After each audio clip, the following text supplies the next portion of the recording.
Hello friends, मैं आपसे गुप्ता आप सभी का अपने यूट्यूब चैनल में स्वागत करता हूं। अभी तक हमने रेगुलेटिंग एक्ट 1773 को कवर किया था। आज हम नए एक्ट संशोधन नियम 1781 को पढ़ेंगे। तो उससे समझने से पहले हम समझना होगा संशोधन अधिनियम है क्या। तो जो रेगुलेटिंग एक्ट संशोधन अधिनियम के अर्थ से समझ में होता है संशोधन अर्थात सुधार करना किसी चीज़ में। तो किस चीज़ में सुधार करना? जो रेगुलेटिंग एक्ट 1773 था उसमें कुछ दोष रह गए थे जो हमने आपको बताए थे उस लास्ट वीडियो में। जैसे इसमें बम्बई, मद्रास आदि बम्बई तथा मद्रास के गवर्नर धारा 9 के तहत संगीन मामले में बिना गवर्नर जनरल की अनुमति लिए युद्ध कर सकते थे। तो इसमें जब इन्हें युद्ध करना होता था तभी ये संगीन मामला बता देते थे और युद्ध कर लेते थे। तो उसका ये फायदा उठा रहे थे। और 1773 के रेगुलेटिंग एक्ट में सुप्रीम कोर्ट और गवर्नर जनरल के बीच जो अधिकार क्षेत्र थे उन्हें स्पष्ट नहीं किया गया था, अर्थात इससे विधि की अस्पष्टता थी। तो इन्हीं दोषों को दूर करने के लिए, इन्हीं दोषों में संशोधन करने के लिए संशोधन अधिनियम 1781 लाया गया। संशोधन अधिनियम 1781 के अन्य नाम थे एक्ट ऑफ सेटलमेंट या बंगाल जुडिकेचर एक्ट। और इसका उद्देश्य था रेगुलेटिंग एक्ट में हुई गलतियों को संशोधित करना, जिनके कारण उच्चतम न्यायालय तथा सर्वोच्च परिषद के मध्य विवाद चरम सीमा तक पहुंच चुका था। विवाद को खत्म करने के लिए सबसे पहले तो हमें ये जानना होगा विवाद है क्या। तो उसके लिए जो दो समितियां बनाई गई, ब्रिटिश संसद ने दो समितियां बनाई। एक का नाम था प्रिवर समिति तथा दूसरे का नाम था गुप्त समिति। इन्हीं दोनों समितियों ने भारत में उच्चतम न्यायालय सर्वोच्च परिषद के संबंधों की जांच की तथा अपनी रिपोर्ट प्रस्तुत की। इससे 1781 का संशोधन अधिनियम लाया गया। तो जो एडमंड बर्क थे उनकी अध्यक्षता में प्रिवर समिति को भारत में न्याय व्यवस्था, उच्चतम न्यायालय तथा सर्वोच्च परिषद के संबंधों की जांच करने का कार्य सौंपा गया। समिति ने उसी वर्ष अपना प्रतिवेदन प्रस्तुत कर दिया, जिसके फलस्वरूप सन 1781 का संशोधन अधिनियम पारित किया गया। इस अधिनियम में भारत में सरकार को सहयोग देने, राजस्व के नियमित संकलन और भारतीयों की प्राचीन विधियों तथा परंपराओं को मान्यता देने की आवश्यकता पर बल दिया गया। अर्थात इसमें जो भारत की प्राचीन विधियाँ थीं, जो प्राचीन परंपराएं थीं, उनको भी मान्यता प्रदान की गई। और जैसा कि यह अधिनियम जिस कारण से लाया गया था उसी कारण को इसमें पूर्ण किया गया। तो इस अधिनियम द्वारा उच्चतम न्यायालय तथा सर्वोच्च परिषद अर्थात गवर्नर जनरल की कार्यकारिणी परिषद, इसमें 4 सदस्य होते थे। तो उन्हीं के कार्य क्षेत्र को स्पष्ट कर दिया गया, अर्थात उनका कार्य क्षेत्र बांट दिया गया कि तुम एक कार्य करोगे, तुम उस कार्य को करोगे। इस अधिनियम में इस बात की व्यवस्था थी कि प्रांतीय न्यायालयों से अपील गवर्नर जनरल के परिषद के पास भेजी जा सकती थी। अर्थात जो प्रांतीय न्यायालय में अपील आती थी उसे गवर्नर जनरल की परिषद के पास भी भेजी जा सकती थी। लेकिन 5,000 पाउंड से अधिक के मामले सपरिषद ब्रिटिश सम्राट के पास भी भेजे जा सकते थे। इससे भारत में जो सरकार थी उसको भी सहयोग मिला, ब्रिटिश सरकार का, ब्रिटिश संसद का। आइए एक बार फिर से संशोधन नियम देख लेते हैं। तो इसका अन्य नाम था act of settlement 1781, Bengal judicature act 1781। इसका उद्देश्य क्या था? रेगुलेटिंग एक्ट की कमियों को दूर करना, जिनके कारण उच्चतम न्यायालय तथा सर्वोच्च परिषद के मध्य विवाद चरम सीमा पर पहुंच चुका था। विवाद की जांच करने के लिए ब्रिटिश संसद ने 1781 में दो समितियां बनाई। प्रिवर समिति तथा गुप्त समिति। एडमंड बर्क की अध्यक्षता में प्रिवर समिति को भारत में न्याय व्यवस्था, उच्चतम न्यायालय तथा सर्वोच्च परिषद के संबंधों की जांच करने का कार्य सौंपा गया।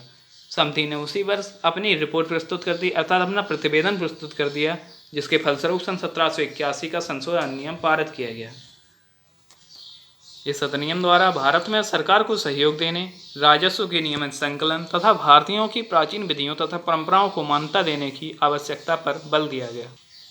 इस अधिनियम द्वारा उच्चतम न्यायालय तथा सर्वोच्च परिषद के कार्यक्षेत्र को स्पष्ट कर दिया गया, अर्थात उनके कार्यों को बांट दिया गया। अधिनियम में इस बात की व्यवस्था थी कि प्रांतीय न्यायालयों से अपील गवर्नर जनरल की परिषद के पास भेजी जा सकती है, किंतु 5,000 पाउंड से अधिक के मामले सपरिषद ब्रिटिश सम्राट के पास भी भेजे जा सकते हैं। इसके बाद आता है हमारा पिट्स इंडिया एक्ट 1784। तो अभी 1781 में एक्ट आया था, अब 1784 में आ गया। तो 3 साल बाद ऐसा क्या हुआ कि ये एक्ट लाने की जरूरत पड़ी।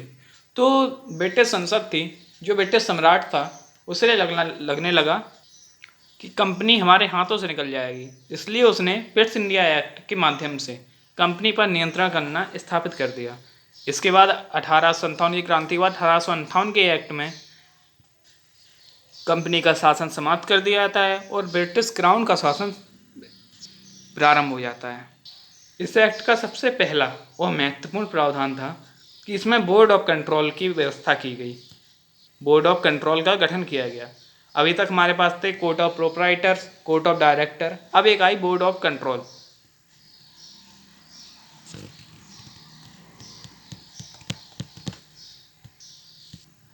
अर्थात कंपनी के शासन पर प्रभावी नियंत्रण रखने हेतु इंग्लैंड में 6 सदस्यीय बोर्ड ऑफ कंट्रोल का गठन किया गया।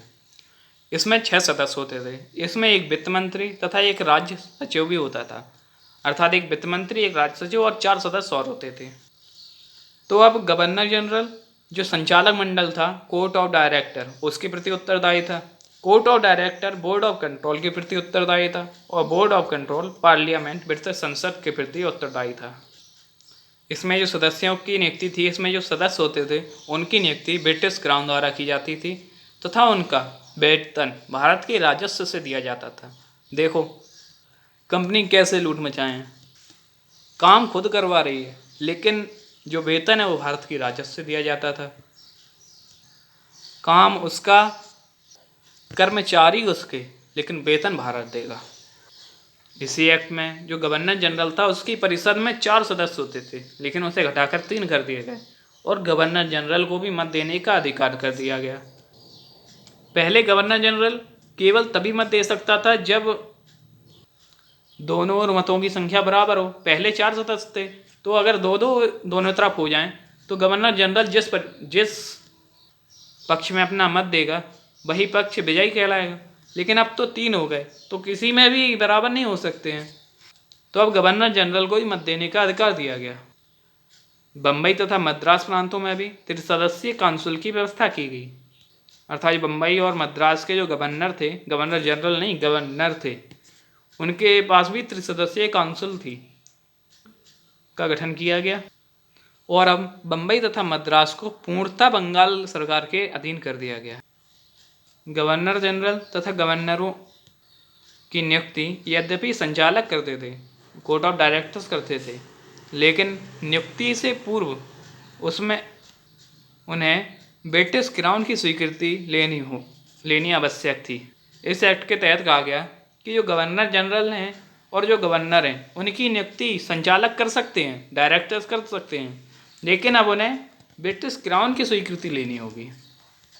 तो ऐसे ही धीमे धीमे करके जो ब्रिटिश संसद है, ब्रिटिश क्राउन है, वो कंपनी पर नियंत्रण कर रहा है।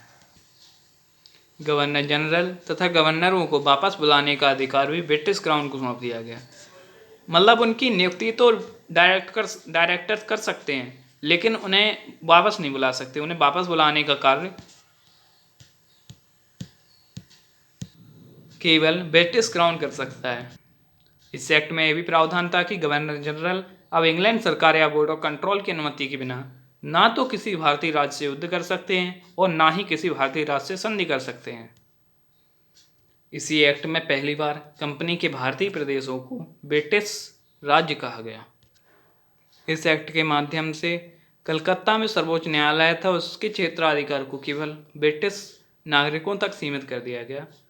इस अधिनियम द्वारा भारत में सभी स्तर पर भर्ती हेतु कोर्ट ऑफ डायरेक्टर्स को अधिकृत किया गया। इस एक्ट के माध्यम से कंपनी के समस्त सैनिक व असैनिक मामलों पर ब्रिटिश पार्लियामेंट का नियंत्रण स्थापित किया गया। देख रहे हैं आप, अब जे कंपनी का शासन समाप्त करने की साजिश चल रही है और जो ब्रिटिश संसद है, ब्रिटिश क्राउन है, वो भारत पर नियंत्रण करना चाहता है, भारत पर शासन करना चाहता है। इसी एक्ट के माध्यम से भारत में द्वैध शासन भी लाया गया। तो कंपनी के वाणिज्यिक और राजनीतिक कार्यों को बांट दिया गया। अर्थात अब कंपनी के कार्य 2 भागों में बट गए। प्रथम राजनीतिक कार्य, जो कि बोर्ड ऑफ कंट्रोल द्वारा नियंत्रित थे, और दूसरे व्यापारिक कार्य जो कि संचालकों अर्थात कोर्ट ऑफ डायरेक्टर्स के नियंत्रण में थे। लेकिन इन दोनों की शक्तियों को स्पष्ट रूप से सीमाबद्ध नहीं किया गया था।